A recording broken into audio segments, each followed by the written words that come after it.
Marriage is not a do or die affair. It is not. It is not. Okay? It is not. It is not. Your life, your existence, your purpose, the reason why you live is not equal to your marriage. We all pray for healthy homes, healthy marriages, peaceful homes, and all of that. We want our marriage to be long-lasting, everlasting, be forever, you know. However, if it gets to a point where it starts to threaten your life, your existence, then that marriage has outgrown its usefulness and its purpose, and you need to get out. Let me introduce you. Like Reverend Mrs. Funke Adejimo said recently, the covenant of life is much more greater than the covenant of marriage. As I'm sure you already know why we're having this conversation, it is because of the incident that happened, the very saddening and angering incident that happened that involved the very popular singer, now late, Mrs. Osinachi. And it's just saddening how so many things came to light after she passed. Apparently, she had been a victim of domestic abuse, and it was just a lot of things that were apparently going on in her home that came, you know, and with her husband that came to light after she passed. And it is very upsetting. It is very, very, very, very, very, very upsetting. And like you might know, if you're an old subscriber on the channel, you know, having a healthy, happy, godly home is what I desire for myself and what I desire for you as well. And that's why I talk a lot about healthy relationships and what to look for when you're trying to date and all of that. So I could not let this pass without talking about it again and saying, women, ladies. I mean, I know men also can be victims of domestic abuse, but allow me to talk to women today. Please, just allow me, okay? Women, let's talk, right? Let's talk. I know a lot of you are young. I know a lot of you, I see my analytics, so I know a lot of you are young. A lot of you are single. You know, you're trusting God for your life partner. So let us start from there, right? Let us start from the beginning, especially if you're not dating anyone right now. Clap for yourself. Very good. That's where we're starting from. How do you avoid an abusive relationship? Number one, you need to know what you want before you get into a relationship. You need to know for sure, for certain. You need to be emphatic as to what you can take and what you cannot take. Listen, my mom said something to me 2 days ago or 3 days ago. She said it in Yoruba. I'll say it in Yoruba and then I'll translate it in English. She said it in Yoruba. She said that "Inkoti eyan ni gba ni olowo ati talika lo ti ma nko." That means that what you're not going to take, what you're not going to accept as a rich person, you would already not accept it as a poor person. That's what it means. Before you even start dating someone, you need to know what you can and cannot deal with. You need to know what you can take and cannot take. Many years ago, many years ago, I was talking to this guy, and he's someone I'd known for a very long time. You know, we had known each other, went to school together and all of that, and we were talking. But then it got to a period where he started ghosting me. Like, we went days without talking, right? I think we went about like 5 days without talking. And then eventually, like on the 6th day, and it was a long distance talking stage of the relationship. And then on the 6th day, he called. I remember I was driving, I was just heading home from the mall on a Sunday evening. I remember vividly, right? When this call came through, I was using my hands-free in the car. And then, you know, when I answered, I was like, oh, hey, you know, how have you been? You know, I've been unable to reach you, tried to, and he was saying, oh, you know, he lost his phone, and then he got it back. And I was just like, and the excuses were not making sense to me, right? I was like, oh, you know, maybe you could have sent an email that I really was just worried about you. And what he did was to use reverse psychology for me to make it seem as if it was my fault that he did not call, that he did not reach out. And then he started to raise his voice. And I was saying, and I was talking to him. I was saying, no, you don't need to raise your voice. And then he was saying, no, that he's talking. He's talking to me. So he needs me to listen and stop interrupting him. And then he was raising his voice. You know, he said everything he wanted to say. I kept quiet. And then when he was done, he said, anyway, let's just let it go. So how are you? And I was like, I'm fine. You know what? I'm driving. Let me call you back when I get home. He says, okay. When the call dropped, I started to cry. Because I was like, me. Someone that this guy just spoke to me like that. I called my friend, my best friend at the time, and I was raving to her, and I was like, and I was telling her what happened. I was crying. I was saying, how dare he talk to me like that? Like, I just could not believe I just had that encounter with someone. It was very shocking to me. So I got home, and then I told her I was going to call her back, right? And then I called him back, and I was like, oh, hey. And I said, hey, never, ever in your life call me again. And then I hung up the phone. That was it. That was the end of whatever it was. It ended that moment that I hung up the phone. That was it. It did try to call later, but by then I was completely over it. You know why? Because I knew for sure what I could take and what I could not. I knew what I wanted and what I did not want. You're raising your voice at me. You're done. Be going. I'm not begging you to date me. I'm not begging you to marry me. You're not doing me a favor by dating me. I'm not a child.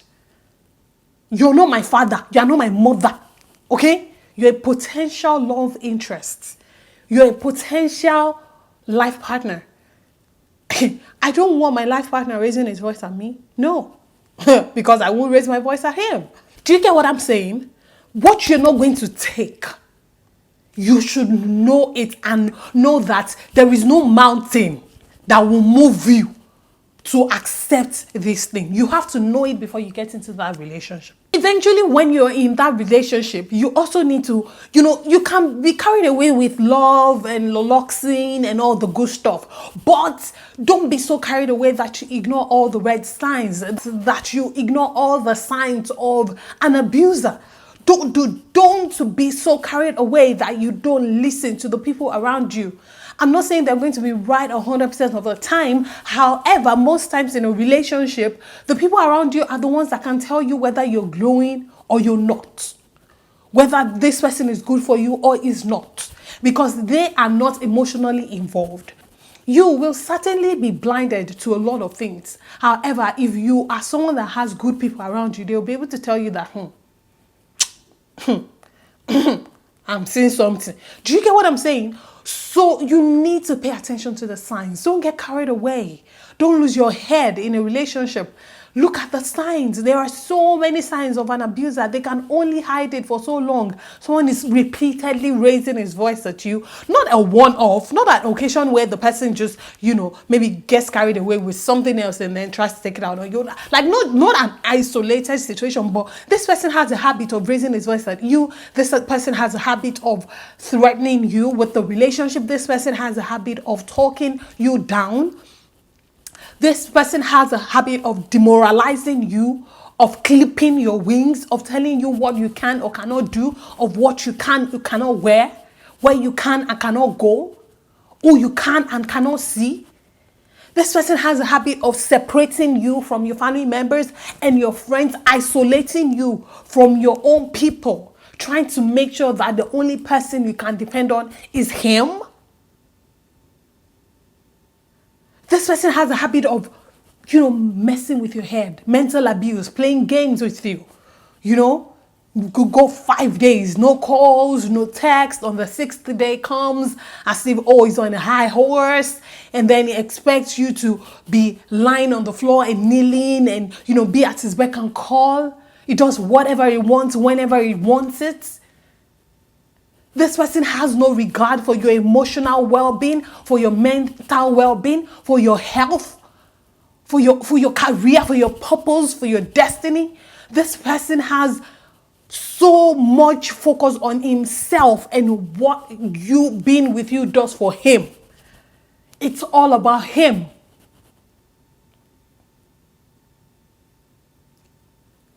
There are so many signs. And sometimes we look at it and we say to ourselves, when we get married, it will change. No, it's not going to change. It's not going to change. I've said it before and I'm going to say it again. Marriage Amplifier is an amplifier. It is an amplifier. It's just like gas that is on 1. Cooking gas, you put it on 1 when you're dating. By the time you get married, you enter that marriage, the fire is increased to 7. So whatever was inside at 1 will just be heating up a whole lot more. That's the way it is. Even Reverend Mrs. Funke said it. It's an amplifier. It only amplifies. Money amplifies. Marriage amplifies. Don't make excuses for people. You are not his mother. You are not his grandmother. Don't let him treat you as such. What you're not going to take as a wife, you should not take it whilst dating. It's okay to walk away from relationships. It's okay to walk away when the relationship is not working. It is okay to be alone and be happy and be alive. It is okay. Let's say you're already married.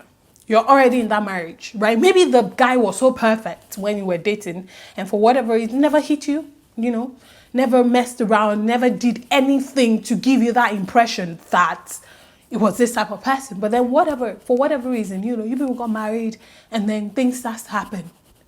And you're starting to hold your chest and say, is this the person I married? Is this the person I married? Is this what my life is going to be?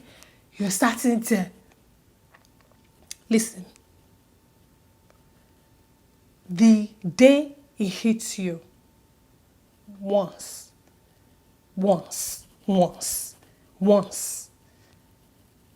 the end of that marriage.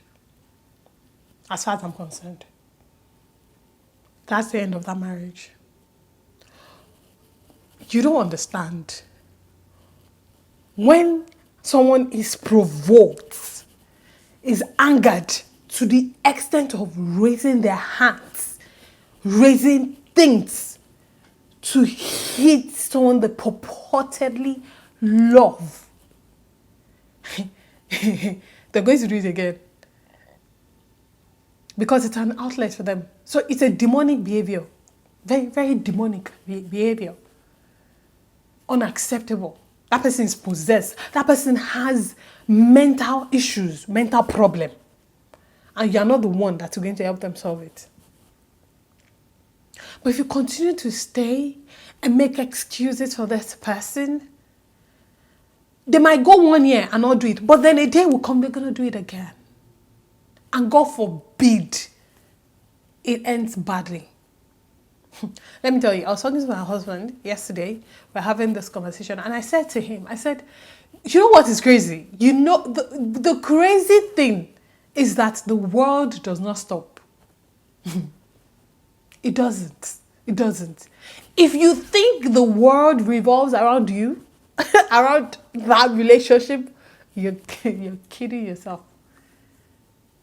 If your parents, your family members, your friends, the society make it seem as if the world will end if you leave that marriage, you're a joker. Because of what is going on in Ukraine? Isn't there a war going on in Ukraine and Russia? Am I not here shooting a YouTube video? Champions League is going on. They are playing soccer. Basketball is football season in America. You know what I'm saying? Like, life continues. The people that told you to stay, they will face the other side and act as if they don't know you. They will be the ones to say, we told her to leave him. We told her. They will be the ones to say, she didn't say anything. Speak out. She didn't say anything. She didn't tell me. I didn't know what she was going through, even though they saw the signs.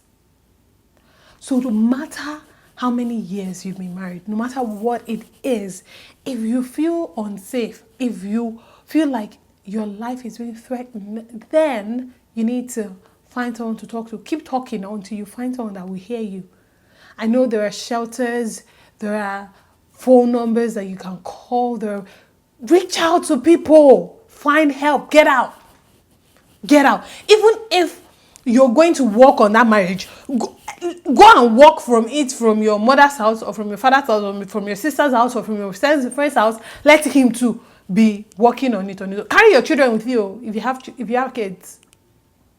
And then let's even say you decide to stay because, you know, for whatever reason, people stay, right?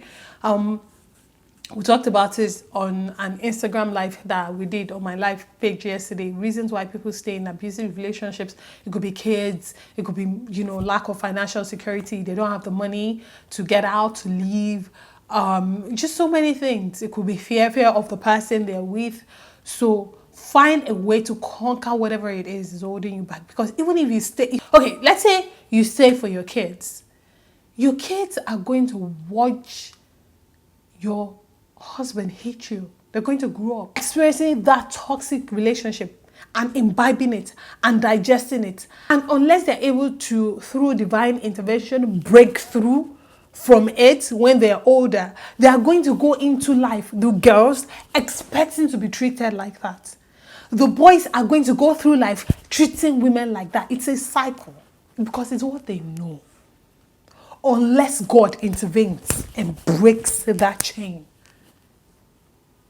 Even if you don't have a way to get out, find a way. Please, I'm begging you. Find a way. For people in Nigeria, I'll put numbers down in the comment section, in the description box for you to call if you need help. For people in the US, I'll also put numbers down there as well. Wherever you're watching from, whatever country you're in, find a way to reach out to get help. There are so many help centers out there that would they'll find a way to help you, just to help you get out and protect you, protect your life, protect your children. All right? Marriage is not what? A do or die affair. Thank you so much for watching. I love you so much. I pray God blesses you. I pray God blesses your home, your marriages, your relationships. Most importantly, I pray God blesses you. I pray God keeps you. I pray whatever marriage is going through, troubles and trials and tribulations and stress and whatever it is, that the power of the Most High God will intervene in such marriages in Jesus' name. Thanks so much for watching. Please subscribe to the channel. If you aren't, I love you so much. I can't wait to see you again very, very soon. Remain in God and God bless you. Mwah! Bye.